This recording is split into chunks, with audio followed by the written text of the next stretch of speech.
Good afternoon, goedemiddag. My name is Relebohile Mokhotsoa, and this is our ENGL podcast. Of course, I am not alone. It's your boy Tshepang Molikwe. It's about to get hot in the studio, guys. Please stay tuned. We're going to be having a discussion, of one of the world's greatest playwrights, author, poet, you name it, William Shakespeare.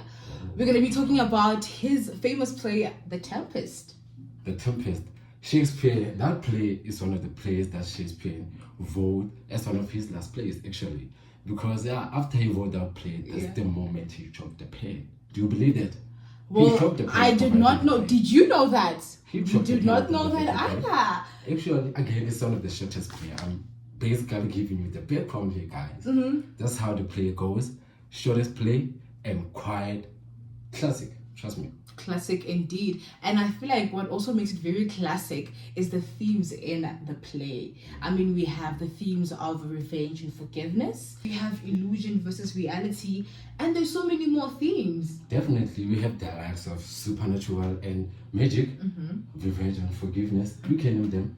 There's so many to be named, right? However, we're going to be focusing, or rather, I am going to be focusing on magic and the supernatural. Definitely, and I'll be focusing on forgiveness and revenge.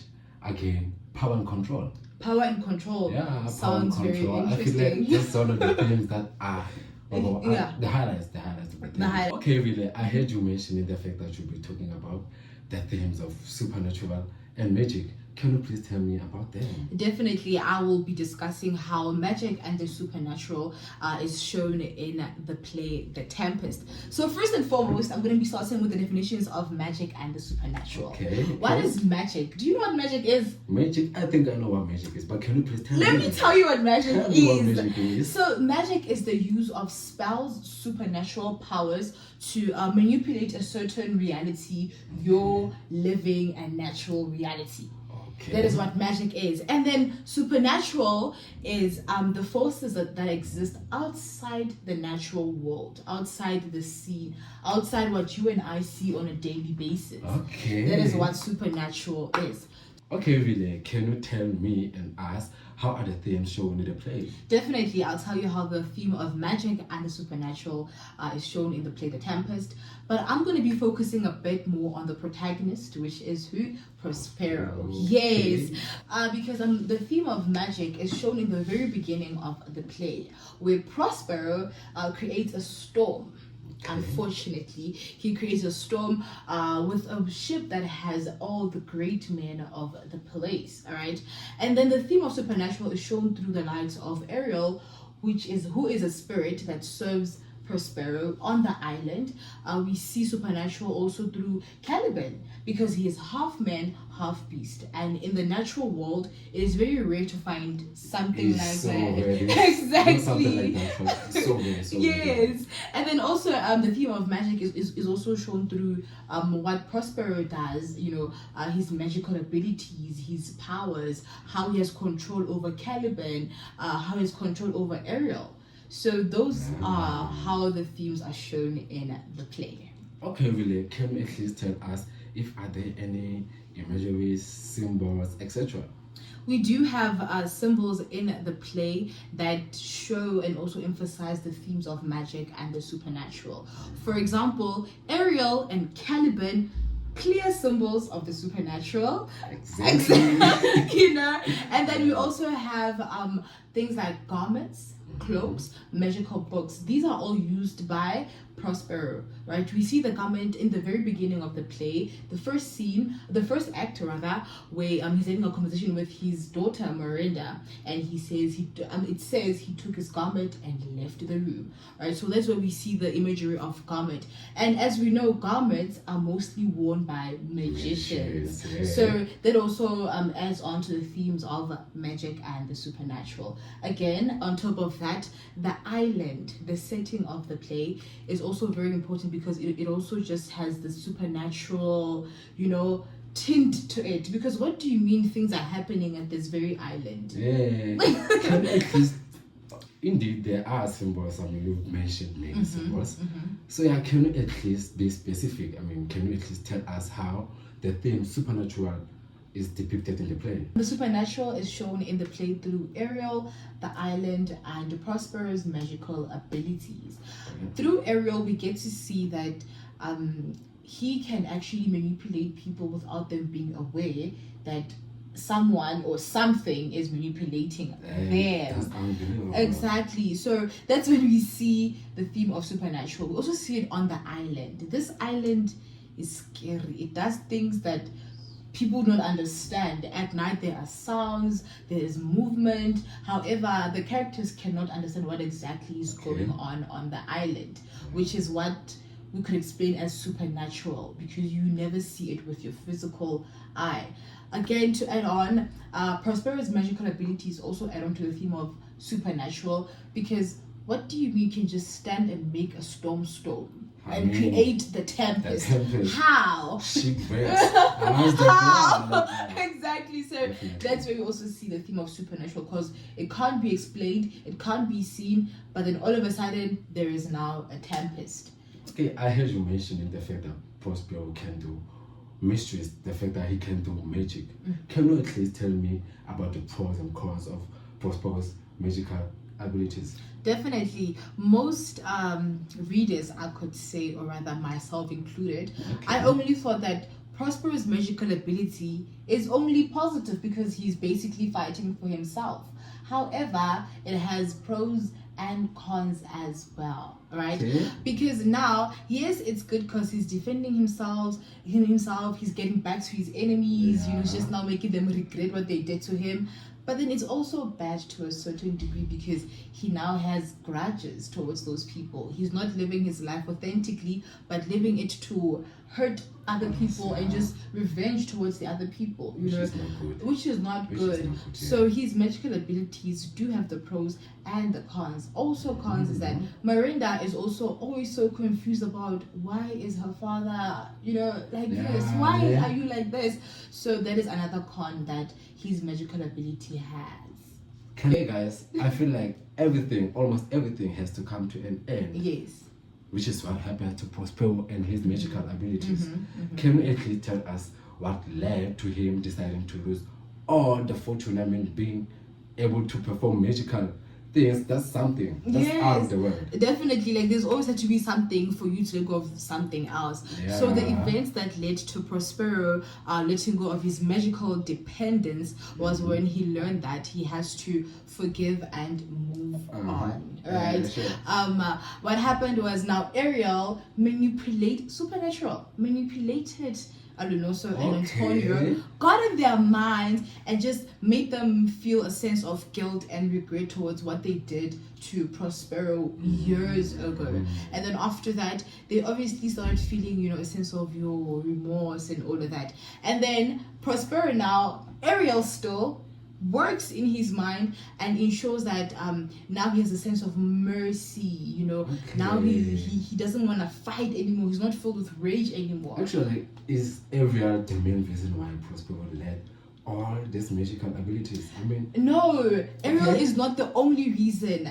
The love of Fernand and Miranda also gave Prospero a sense of, so people can still fall in love even after all of this happened to them. And that too was also one of the events that led to Prospero letting go of his magical dependence. And of course, after he let go of his magical dependence, that's where the good news come. Now everyone is singing Kumbaya, right? Happy endings, actually. Happy endings, because they've united. You see?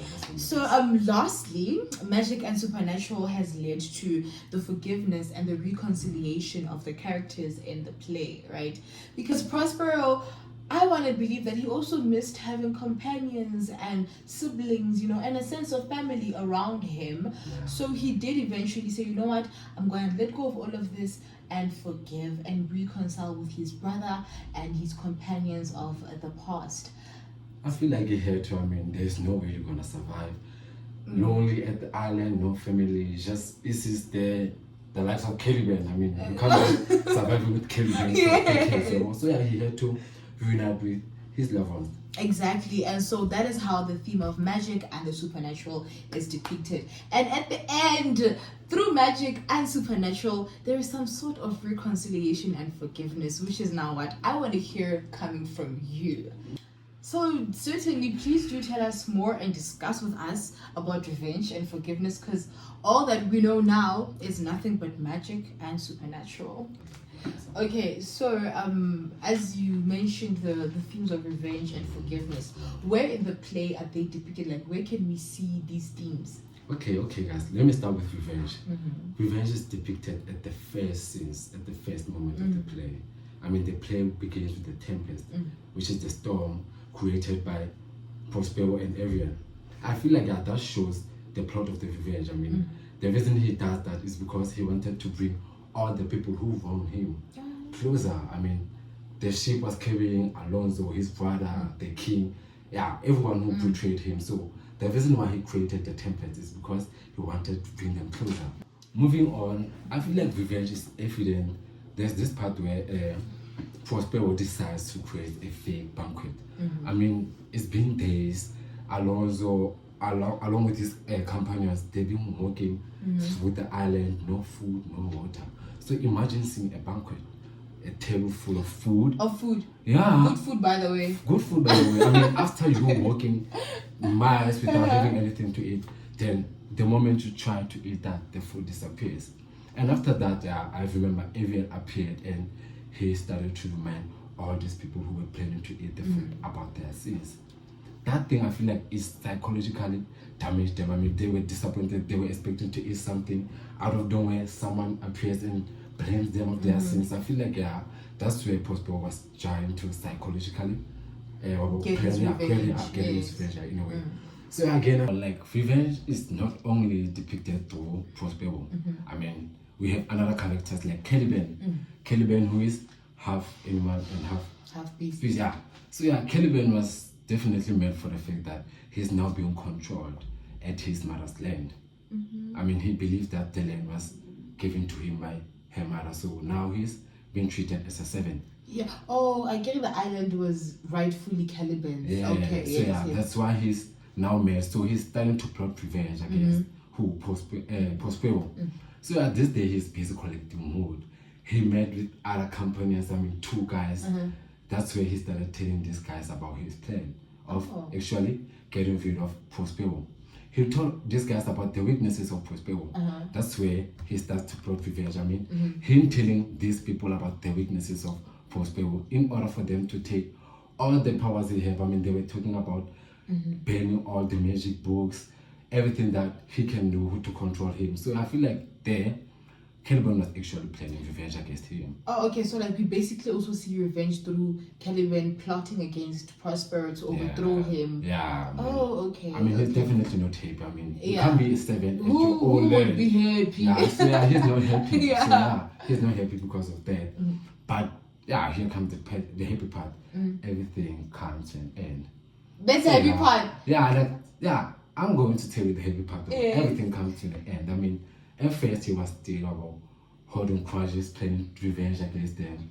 Then there comes the time when he is now feeling like, nah, man, I already have these people under my power. I mean, these people are here with me. Yes. And why not show them mercy? Who, Caliban? Yeah. No, that's Prospero. That's Prospero. Oh, Prospero is the one that's okay. He's now planning. I mean, he's reconsidering revenge after being convinced by everyone to be, nah, man, like my guy. These people are here already. How about you show mercy? Oh, shame. Okay. Yeah, so that's where the theme of forgiveness now comes. Yeah. Oh, okay. So everyone convincing Prospero to stop this revenge thing because I mean family matters. So this thing of Prospero wanting to plot revenge against them came to an end. Yes. He got influenced, and he decided at the end he definitely decided to drop everything that includes magic. Yeah. That's how he was. He chose to drop everything that includes magic as part of him letting go of the bad things so he can forgive the others. Which I think, like, even us, as societal people, we could learn a thing or two from Prospero. As much as you could want revenge, you could want to do them what they did to you. It's so much better to forgive and sing kumbaya, Yeah, reconcile, because at the end of the day, family is all that you have. You can't always be holding grudges with them. Yes. Whereas, first people chose to forgive them. And it happened that they had to go back to their Milan, and first people, her daughter was married. That's where he's now reaping the good things of deciding to forgive the bad guys.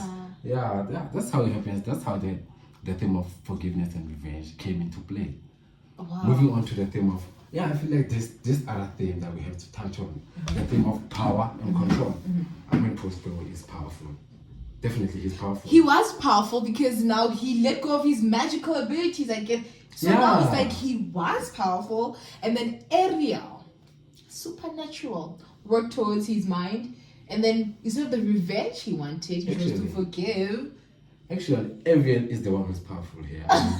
He's the one who was performing the Tempest, and he's the one who was even manipulating all the other characters. Like he's the one who's powerful. The problem is that he's been controlled. He's been controlled. Which says Prosper is powerful because the fact that he has so much control over all these spirits and characters on the island. But as for Ariel, I feel like he had to cooperate. I mean, don't forget that he was saved. I mean, if I save you, really, you have to work for me. Do you know that? I can work for you, but like until a certain degree, you can't now use me every single day. How? So, unfortunately, Ariel settled for that. The least he promises that after they do all the bad deeds, he can at least release him from that, from the work, from the labor, from the magical things. So I feel like Prospero at the end he's powerful, even though he decided to throw all the fortune away. He decided to throw the fortunes away. And he actually did. Yeah, he actually did. And he actually, but I feel like The Tempest is one of Shakespeare's works that it's not tragic in a sense because instead of the main character passing away, he forgives because normally we know Khoryo. Actually, it's giving romantic vibes. I don't want to lie. The party reuniting party, some Romeo and Juliet. I feel like if you can relate to it, you'll be like, that's kind of cute. People reuniting after all the hardships they've been through. That's what I can say. And I feel like that's what we should learn and take from Shakespeare's The Tempest, is that at the end of the day, you can reconcile, forgive, and just be harmonious together. And of course, just like that, we have come to the end of our podcast discussion about The Tempest by William Shakespeare. As we have seen and heard in this whole entire discussion, that the themes of magic and the supernatural are seen through the characters of Ariel, Caliban, the island, and Prospero. However, at the end of it, he gives up his magic and sings Kumbaya and forgives. And again, we saw that the themes of revenge and forgiveness are simply depicted through our characters, Caliban and Prospero. So guys, I hope you guys did take notes. I mean, all the effort, I hope you guys did take notes. And with that being said, we are done and thank you for watching. Thank you guys. Ciao.